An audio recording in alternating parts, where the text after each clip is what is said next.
बिहार विधानसभा चुनाव के पहले चरण के नामांकन के अंतिम दिन तक महागठबंधन में सीटों पर आखिरी क्षण तक चली खींचतान के बीच राजद, कांग्रेस और अन्य घटक दलों ने अपने अपने उम्मीदवारों की सूची अलग अलग जारी की।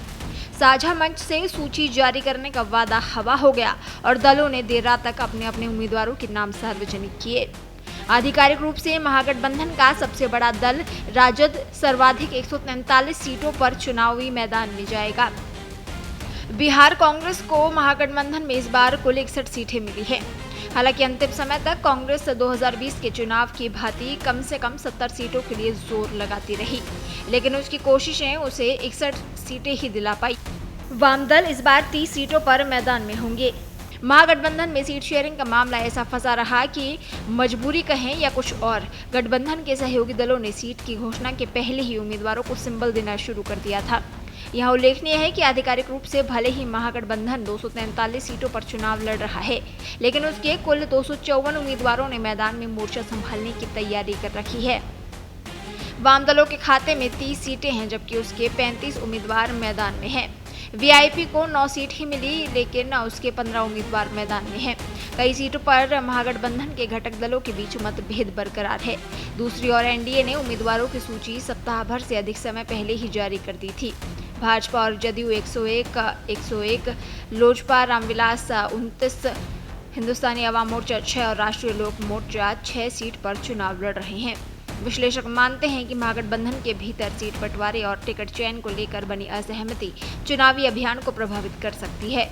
हालांकि नेताओं का दावा है कि नामांकन के बाद सभी दल एकजुट होकर चुनावी मैदान में उतरेंगे और जनता, महंगाई, बेरोजगारी और भ्रष्टाचार और वोट चोरी के मुद्दे पर सरकार को जवाब देंगे। बिहार विधानसभा चुनाव की गहमागहमी शुरू हुई है, लेकिन महागठबंधन में सीटों की गुत्थी अब तक उलझी हुई है।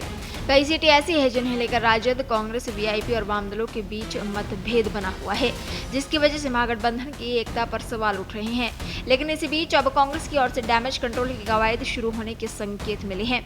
वहीं महागठबंधन में आपसी तकरार के बाद अब साझा चुनाव प्रचार अभियान पर संकट छा गया है। कई सीटों पर फ्रेंडली फाइट होने के बाद आरजेडी और कांग्रेस के बीच दूरी बढ़ती नजर आ रही है।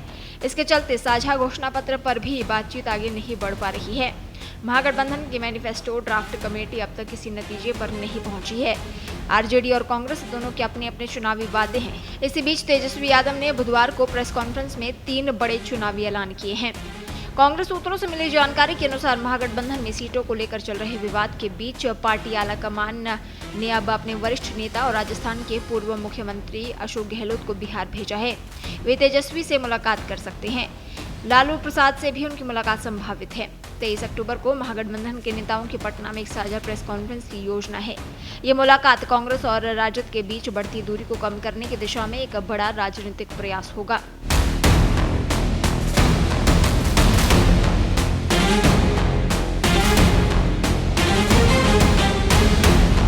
देश दुनिया की ताजा खबरें और वीडियोस के लिए अभी डाउनलोड करें पत्रिका ऐप।